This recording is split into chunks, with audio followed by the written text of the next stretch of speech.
Question लिखिए, आप लोग बताते हैं इस क्वेश्चन का हल। क्वेश्चन लिख लीजिए, 1 मिनट जांच लेते हैं। देखिए क्वेश्चन उतर गया आप लोग का।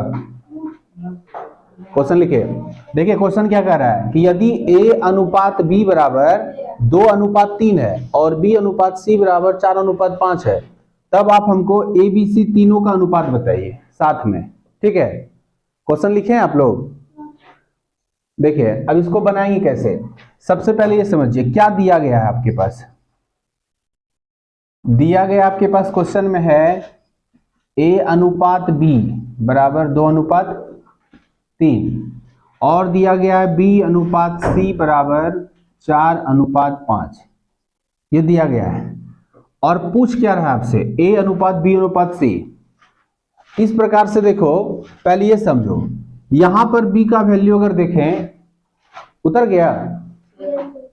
ओके, देखिए अब अगर हम इसको लिखना चाहें तो हम लिख सकते हैं a बटे b लिखेंगे अगर अनुपात के चिन्ह को हटा के, तो 2/3। और इसको क्या लिख सकते हैं बताइए,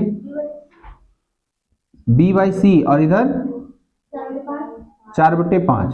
ठीक है, कोई दिक्कत, बन जाएगा। अब आपके पास बचा क्या, c यहां। अब अनुपात निकालने के लिए यदि मान लिया जाए ये आपका, इसको गुना कीजिए कैसा होगा। देखिए यहां पर b का वैल्यू कितना है 3, यहां पर b का वैल्यू कितना है 4। इस कंडीशन में जब भी क्वेश्चन देता है तो देखिए a और b, a b c, तो दोनों समीकरण में आपके पास क्या है, कौन सा लेटर है, बराबर b है। बाकी बात a अलग लेटर है और c अलग लेटर है, तो दोनों कंडीशन में सिर्फ b का वैल्यू आपको समान कर देना है। जब b का वैल्यू समान हो जाएगा तो क्वेश्चन बन जाएगा। तो अब आप समझिए कि b का वैल्यू समान है, b का वैल्यू समान है नहीं है, तो b के वैल्यू को समान करने के लिए क्या करना पड़ता है कि इसके पास का जो b का वैल्यू है उसको इसमें गुना कर दीजिए। ध्यान दीजिए, इसमें गुना कर दीजिए, तो इसका b का वैल्यू कितना है 4। अगर हम इसको इसमें गुना कर दिए, ठीक, तो इसका b का वैल्यू कितना है 3, तो इसको यहां गुना कर देंगे, कोई दिक्कत। अब देखिए गुना करने पर क्या बनेगा, देखिए अगर 4 हम गुना किए तो देखिए यहां पर कितना था वैल्यू इसका 2, तो अब नया जो समीकरण बनेगा a अनुपात b बराबर, तो इसका वैल्यू देखिए 2 चौके 8, उसके बाद 3 चौक 12। ठीक, अब देखिए a अनुपात, उसके बाद b अनुपात c, यहां कितना है देखिए 3 है, तो 3 चौक 12, फिर देखिए 3 पचे 15। अब आप बताइए कि इस कंडीशन में आपसे पूछा क्या था, आपसे पूछा है a अनुपात b अनुपात c। अब देखिए दोनों कंडीशन में आपके पास एक वो a है यहां पर, तो इसका वैल्यू कितना है 8। ठीक, तो यहां कितना हो जाएगा 8। अब देखिए b का वैल्यू हम समान कर दिए, चाहे इसका मान ले चाहे इसका मान ले, दोनों का मान बराबर है, तो यहां पे कितना हो जाएगा 12। अब c का वैल्यू आपके पास 15 है, तो कितना बैठ जाएगा 15।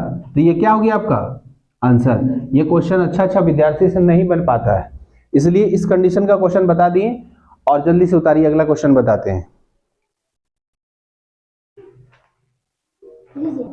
तो ये सवाल किससे किससे आप लोग से बन गया था,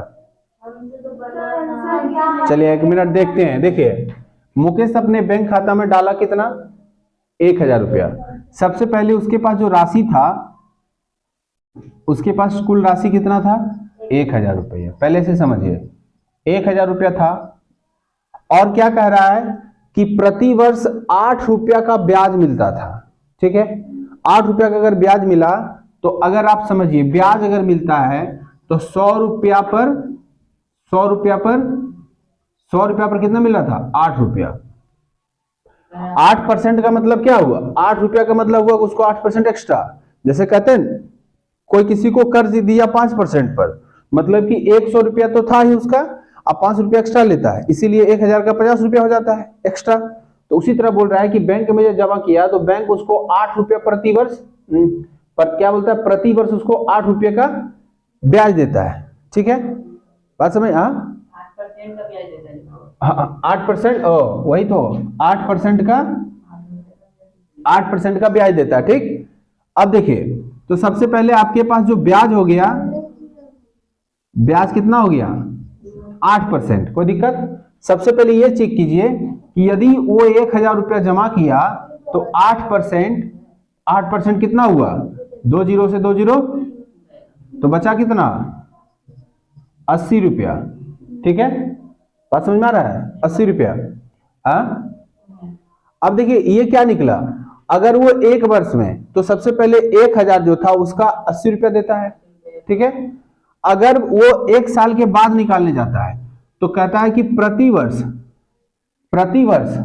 तो प्रति वर्ष का मतलब हुआ कि एक के साल ना बोल रहा है, तो प्रति वर्ष उसको कितना देता है 8 रुपया का ब्याज। तो 1000 जमा किया और 8 रुपये के दर से उसका ब्याज कितना हो गया 80 रुपया। यही कहता प्रति माह उसको, प्रति माह 8 रुपये का ब्याज देता है, तब इसका एक महीना का ब्याज ये होता। बात समझ रही है? बात क्वेश्चन समझी? या क्वेश्चन में कह दिया प्रति वर्ष 8 रुपया ब्याज देता है, प्रति माह नहीं। प्रति माह कहता तो एक माह का होता उसका 80 रुपया, तो फिर 12 से गुना करना पड़ता। तो टोटल उसके पास जो राशि था वो कितना था, राशि था उसके पास 1000। ठीक, और 80 रुपया उसका ब्याज हुआ, तो टोटल कितना हो गया 1080 रुपया। आप लोगों का कितना निकला था? समझ में आया ना?